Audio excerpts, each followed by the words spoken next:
नमस्कार. मी ठाणे महाराष्ट्र येथून सत्यजित अभयकुमार शाह. जे मी गेले काही दिवस माझ्या समभाग गुंतवणूक जागरूकता अभियानातर्फे या अभियानाअंतर्गत जी मी मोहीम चालवली आहे, त्या मोहिमेअंतर्गत आज एक महत्त्वाच्या विषयावर मी माझं माझे विचार मांडणार आहे. आणि तो विचार आहे, मला काही जणांनी सांगितलं मी खूप हळू बोलतो, तर मी आता थोडा वेगात बोलण्याचा प्रयत्न करतोय. आजचा विचार आहे, काय समभाग गुंतवणूक हा सट्टा आहे? तुम्ही अनेक जणांच्या तोंडून किंवा अनेक जणांकडून म्हणजे बहुतांश भारतीयांच्या मनात हेच असतं की भारतीय म्हणजे समभाग गुंतवणूक हा सट्टा आहे किंवा ह्याच्यात अतिशय धोका आहे. हे त्यांना कोण सांगतं माहित नाही. हे त्यांना कोण शिकवतं, काय करतं, कधी त्याने अभ्यास केलाय काही माहित नाही. तर आता ह्या विषयावर मी तुम्हाला जागरूक करण्याचा अथवा तुम्हाला सुशिक्षित करण्याचा प्रयत्न करतोय. आणि दुर्दैव काय माहितीये का, बहुतांश गुंतवणूकदार हे मग समभागात गुंतवणूक न करता कमी परतावा मिळणाऱ्या bank FD, post FD, recurring deposit, mutual funds, बाकी मग इतर सोना, चांदी, जागा, टॅक्स सेव्हिंग बॉन्ड्स, फला मध्ये गुंतवणूक करतात. आणि नंतर अशा काही चक्रव्यूहात अडकतात की उत्पन्न कमी अथवा परतावा कमी आणि त्यांचे खर्च तर कधीच कमी होत नसतात. उलट दरवर्षी खर्च वाढतो, तर तसं तुमचं उत्पन्न सुद्धा वाढलं पाहिजे. आणि हे खरं म्हणजे जे सेवानिवृत्त आहेत किंवा ज्यांनी व्हॉलेंटरी रिटायरमेंट म्हणजे अगोदरच निवृत्ती घेतली आहे, अशा लोकांना तर खूप महत्वाचं आहे. कारण मी बघितलं ज्यांना 50-50 लाख रुपये सुद्धा निवृत्तीनंतर मिळतात, त्यांना सुद्धा 6 आणि 60% काही भागत नाही त्यांचं. तर ह्या चक्रव्यूहात पडण्याआधी तुम्ही आधी हे समजून घ्या की तुम्ही तुमचा जो पैसा म्युच्युअल फंड मध्ये ठेवता, तुम्हाला माहिती आहे का, ते म्युच्युअल फंड सुद्धा त्यातील बराचसा भाग ह्या शेअर्स मध्ये गुंतवतात. पण त्यासाठी गंमत म्हणजे त्यासाठी तुम्ही जो त्यांना पैसा दिलाय, त्या पैशातून ते तुमच्या NAV मधून रोज काही रक्कम त्यांचा खर्च म्हणून काढून घेतात. आणि हे दुर्दैवाने तुम्हाला माहीत नसतं. आणि तुम्हाला जे कोणी बँकेतले लोक किंवा जे कोणी तुम्हाला म्युच्युअल फंड मध्ये गुंतवा गुंतवा गुंतवा सांगतात, ते हे याच्याबद्दल सांगत नाहीयेत. आता तू आजच मी बऱ्यापैकी वाचलं, आपली जी लाडकी जीवन विमा आपण जिच्याकडून घेतो ती LIC, त्याचप्रमाणे तत्सम खाजगी विमा कंपन्या, तुम्हाला माहिती आहे का, ते आता आपल्याकडून एवढा प्रीमियम घेतात, त्या प्रीमियमचा बहुतांश भाग ते कुठे गुंतवतात? ते भारतीय समभाग मंडईतच गुंतवतात. त्याच्यानंतर आज जे मी वाचलं, LIC कडे अनेक कंपन्यांचे हजारो रुपयांचे अथवा लाखो रुपयांचे, काहींचे तर करोडो रुपयाचे समभाग आहेत. म्हणजे हे जर त्याचप्रमाणे अनेक पेन्शन फंड देखील समभागात गुंतवणूक करतात. माझ्याकडे बजाज होल्डिंगचे समभाग आहेत, तर त्या बजाज होल्डिंगच्या त्या आस्थापनेबद्दल मी वाचत असताना मला असं आढळून आलं की बजाज होल्डिंगकडे सुद्धा अनेक कंपन्यांचे समभाग आहेत.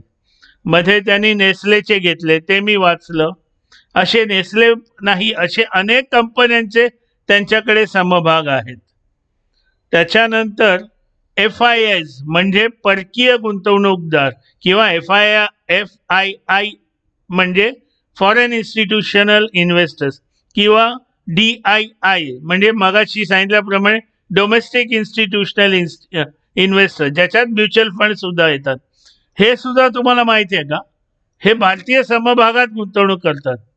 आता ITC, LIC, L&T, व अशा अनेक कंपन्यांमध्ये FII आणि DIIचे अंदाजे 40-50% समभाग त्यांच्याकडे आहेत.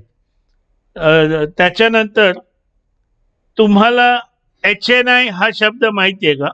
HNI म्हणजे हाय नेटवर्थ इंडिव्हिज्युअल्स. भारतात असे अनेक हाय नेटवर्थ इंडिव्हिज्युअल्स आहेत. काही नावं सांगायची म्हटलं तर विजय केडिया आहेत, आशिष कचोलिया जी आहेत, अनेक जण आहेत. ते सुद्धा त्यांचं भरपूर पैसा हा भारतीय समभागात गुंतवतात. आता मला हे सांगा, हे सगळे भारतीय समभागात गुंतवणूक करतात. जर भारतीय समभागात किंवा समभागात गुंतवणूक करणं हा एक सट्टा असता किंवा याच्यात धोका असता तर ह्या लोकांनी त्यात गुंतवणूक केली असती का? हे काय वेडे लोक आहेत की यांचा पैसा वाया जाण्यासाठी? तर हे का करतात? कारण भारतीय समभागातून आजकाल गेले काही वर्ष, आता काहींना राग येईल, गेले 7-8-10 वर्ष, आता हे मला सांगायची गरज नाही कोण आलं, कोणाचं सरकार आलं, पण त्या 7-8-10 वर्षापासून उत्कृष्ट परतावा मिळतोय. आता याचा अर्थ असा नका काढू की रोज 365 दिवस रोज समभाग वाढतायत, हे तसं नसतं. तो एक वेगळा विषय आहे. तर हे सगळे भारतीय समभागात का गुंतवणूक करतात? कारण याच्यातून भरपूर परतावा मिळतो. आणि मग तुम्ही बहुतांश भारतीय ह्या समभागात गुंतवणूक करण्यापासून का पळून जाता? कसली भीती आहे तुम्हाला? उलट भीती कसली असू नये. इथे उलट आपलं म्युच्युअल फंड मध्ये गुंतवणूक करताना तर तुमच्याकडून दररोज NAV मधून थोडा पैसा कापून घेतला जातो खर्च म्हणून. हे तुम्हाला माहीतही नसतं. आणि परतावा काय मिळतो? जो अभ्यास केला आहे मी किंवा काही जणांशी बोललोय, म्युच्युअल फंड मधले जे हुशार लोक आहेत त्यांनी सांगितलं की चांगल्यातले चांगले म्युच्युअल फंड 15 ते 20% देतात. काही देतात अपवादाने 25%. पण इथे समभाग गुंतवणुकीत मला आलेला अनुभव, मी जे समभाग गुंतवणूक करतोय, मी जे अभ्यास करून ज्या समभागात गुंतवणूक करतोय, उत्कृष्ट परतावा मिळतो. आता काही लोक म्हणतात नाही आम्हाला कळत नाही समभागात कुठल्या गुंतवणूक करायची. हे कळत नाही याचं पहिलं कारण काय? तुम्ही कोणालाही प्रश्न काय विचारता, मला टिप दे, टार्गेट प्राइस दे आणि किती दिवसात. कशाला लोकांना विचारायचं? तुम्ही म्युच्युअल फंड मध्ये गुंतवणूक करताना कोणाला विचारलंय? आणि नंतर कधी बघता तो म्युच्युअल फंडनी किती परतावा दिलाय? इथे नेमकं शेअर्स मध्ये गुंतवणूक केलं की रोज दर तासाला बघता. मला तर अनेकांचे दूरध्वनीवर ते माझ्याशी बोलतात, अरे काल तुम्ही स्टेटसला हे टाकलेलं, तो समभाग आज 80 पैशांनी उतरला, 1 रुपयाने उतरला. हे काय सांगण्यासारखी गोष्ट आहे? आणि हे तुम्हाला माहिती आहे का? समभागात मग अथवा भारतीय जे समभाग मंडईतले आपण ज्याला इंडेक्स म्हणतो किंवा सेन्सेक्स, ते उतरलं की तुमची म्युच्युअल फंड मधली NAV पण उतरते.